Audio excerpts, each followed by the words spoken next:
Batay po sa utos ni Pangulong Ferdinand Marcos Jr. at pag-aproba ng Department of Budget and Management, maghahire po na ang Department of Education or DepEd ng 16,000 bagong guro. Ito'y upang maibsan ang siksikan sa mga silid-aralan at mapagaan ang trabaho ng mga kasalukuyang guro sa buong bansa. Ang mga posisyong ito ay bahagi ng 20,000 teaching items sa ilalim po yan ng 2025 General Appropriations Act. Ayon kay Education Secretary Sani Angara, agad nang sinimula ng DepEd ang proseso ng hiring at appointment sa tulong ng DBM. Ang mga bagong guro ay ilalaan sa kinder, elementary at mga espesyalisadong asignatura sa junior at senior high school. Kasabay nito, mag-hire din ang DBM ng 10,000 non-teaching personnel para naman tumulong sa mga gawaing administratibo ng mga paaralan. Inihikayat naman ng DepEd ang mga aplikante na makipag-ugnayan sa kanilang schools division offices para sa updates at guidelines. Umabot naman sa 43.8 billion pesos ang halaga ng iligal na droga na nakumpiska ng Philippine National Police or PNP mula Hulyo 2022 hanggang Mayo 17 ngayong taon sa ilalim po yan ng Bloodless Anti-Drug Campaign ng Administrasyong Marcos Jr. Ayon kay PNP Information Chief Colonel Randolph Tuanyo, mas mataas ito kumpara sa 14.3 billion pesos na nakumpiska noong administrasyon ni dating Pangulong Rodrigo Duterte mula Hulyo 2016 hanggang Mayo 2019. Dagdag ni Tuanyo, bukod sa malalaking drug personalities, target na rin ngayon ang maliliit na drug offenders alinsunod sa direktiba ng Pangulo. Samantala, sinira naman ng Philippine Drug Enforcement Agency or PDEA ang 5.32 billion pesos na halaga ng iligal na droga nitong Martes, Mayo 20 sa Integrated Waste Management Incorporated sa 13 Martires City, Cavite. Apat na pagyanig ang naitala sa Taal Volcano sa Batangas kabilang ang isang volcanic tremor na tumagal ng humigit kumulang 2 minuto sa nakalipas na 24 oras at ayon po yan sa pinakahuling tala ng PBOX ngayong Miyerkules. Naobserbahan din po ang sulfur dioxide emission o pagbuga ng asupre na umabot naman sa 2,803 na tonelada nitong Martes. Samantala, patuloy naman ang katamtamang pagsingaw mula sa bunganga ng bulkan na may taas na tinatayang 750 meters. Ang usok naman ay napadpad sa direksyong Hilagang Kanluran. Sa kabila ng mga aktibidad na ito, nananatili naman sa Alert Level 1 ang Taal Volcano na nangangahulugang mayroong mababang antas ng aktibidad, ngunit maaring magbago anumang oras. Pinapayuhan pa rin po ang publiko na manatiling alerto at iwasan muna ang pagpasok sa Taal Volcano Island. Tiniyak naman ni Department of Migrant Workers or GMW Secretary Hans Leo Cacdac na walang sino man ang ligtas sa isinasagawang investigasyon kaugnay ng controversial na 1.4 billion pesos na land deal ng Overseas Workers Welfare Administration or OWA. Ayon kay Cacdac, seryosong inimbestigahan ng DMW ang umano'y kakulangan sa paghintulot at mga paglabag sa proseso ng pagbili ng lupa malapit sa NAIA Terminal 1 para sana sa halfway house na mga OFW sa ilalim niyang dating OWA administrator na si Arnel Ignacio. Aniya na bigo ang transaksyon na makakuha ng approval mula sa OWA Board of Trustees. Bagamat may naunang ulat ng naisumiti sa Pangulo, patuloy pa rin po ang mas malalim na pagsisiyasat, lalo na sa ilalim ng bagong OWA administrator na si Patricia Kaunan, na nagsimula ng sariling internal audit. Ginaman ni Cacdac, dapat protektahan ng OWA Trust Fund na mula sa kontribusyon ng mga OFW. Tiniyak naman ng Malacanang na hindi nagalaw ang pondo at wala pang indikasyon nito ay ginamit sa naturang transaksyon. Namataan naman po ng Philippine Coast Guard or PCG ang 3 Chinese research vessels sa loob ng Exclusive Economic Zone or EEZ ng Pilipinas sa nakalipas na 3 linggo. Ayon kay Commodore Jerry Tariela, tagapagsalita ng PCG para sa West Philippine Sea, isa sa mga barko, ang Zhongshan Daxu, ay umalis na sa EEZ at bumalik sa Guangdong, China nitong Martes, Mayo 20. Patuloy namang minomonitor ang 2 natitirang barko, ang Shangyang Hong 302 na umalis naman sa Hainan noong Mayo 1 at namataan naman sa 100 nautical miles mula po yan sa Rizal, Palawan.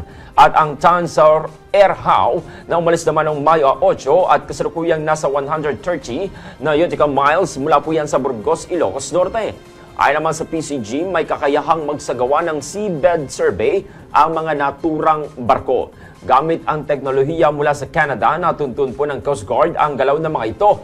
Nagpadala na rin po ng aircraft ang PCG para naman sa karagdagang pagbabantay. At tuluyang kinansela ng Land Transportation Office or LTO ang lisensya ng 10 bus drivers at 8 konduktor matapos magpositibo sa paggamit ng illegal na droga. Ayon kay LTO Chief Attorney Bigor Mendoza, ito ay alinsunod sa Republic Act 10586 o Anti-Drunk and Drug Driving Act at Republic Act 4136. Nagbabawal sa sinumang magmaneho habang nasa impluensya ng droga. Sa mga nagpositibo, 10 drivers at 6 na konduktor ay mula sa Victory Liner, habang 2 konduktor naman ay mula sa Solid North Transport. Git ni Mendoza, mga ito ay diskwalipikado nang muling kumuha ng lisensya.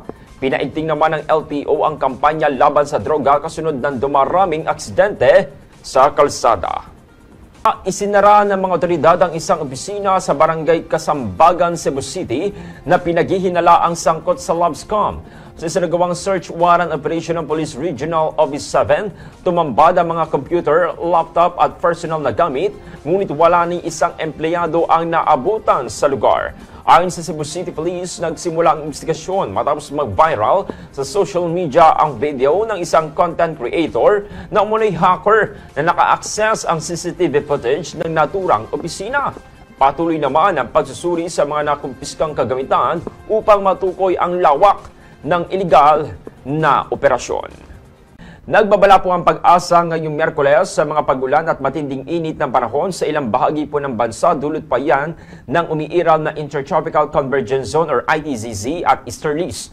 Ayon po sa Weather Bureau, makakaranas po ng kalat-kalat ng mga pag-ulan at pagkidlat-pagkulog ang parte ng Mindanao at Palawan dahil pa rin po yan sa umiiral na ITZZ.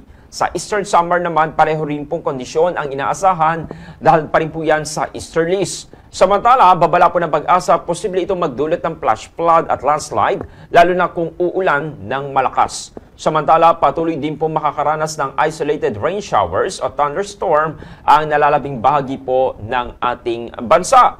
Samantala, inanunsyo rin po ng ahensya na patuloy nilang binabantayan ang isang low pressure area o LPA sa labas naman ng Philippine Area of Responsibility. Huli po namataan ang LPA sa layong 375 kilometers kanluran-timog-kanluran ng Pag-asa Island sa Kalayaan, Palawan. Ayon po sa Pag-asa, maliit po ang tsansa nito maging bagyo sa loob po yan ang susunod na 24 oras. Sa kabila po ng pag-ulan, inaasahan din po ngayong araw ang matataas na heat index sa ilang lugar na posible namang umabot sa danger level. Sa Dagupan City sa Pangasinan at Aparig, Cagayan, inaasahan po ang heat index na abot naman sa 46 degrees Celsius.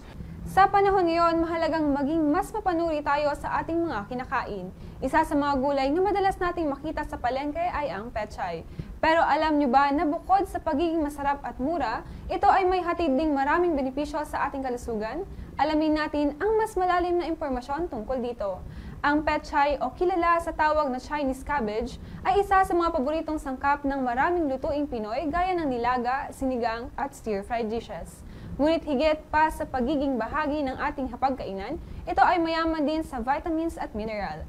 Ayon sa datos mula sa Department of Science and Technology Food and Nutrition Research Institute, ang pechay ay mayaman sa vitamin A, vitamin C, calcium at iron, mga sustansyang tumutulong sa pagpapalakas ng ating immune system, pagpapanatili ng malusog na paningin, at pagpapalakas ng ating mga buto. Ang pechay ay isang low-calorie food pero nutrient-dense. Ibig sabihin, marami itong sustansya kahit kaunti lang ang calories nito. Maganda ito para sa mga gustong magbawas ng timbang pero ayaw isakripisyo ang nutrisyon. Dagdag pa rito, ang fiber na taglay ng pechay ay nakakatulong sa maayos na digestion at nakakatulong din sa pagpapababa ng kolesterol sa katawan. Isa rin ito sa mga gulay na madaling itanim at abot kaya sa presyo, kaya't pasok na pasok sa budget ng pamilyang Pilipino. Sa panahon ngayon, kung saan mahal ang processed food at delikado pa sa kalusugan, makakabuting balikan natin ang mga likas na yaman ng kalusugan gaya ng pechay. Hindi lang ito masustansya, ito rin ay ligtas, mura at madaling isama sa ating pang-araw-araw na pagkain.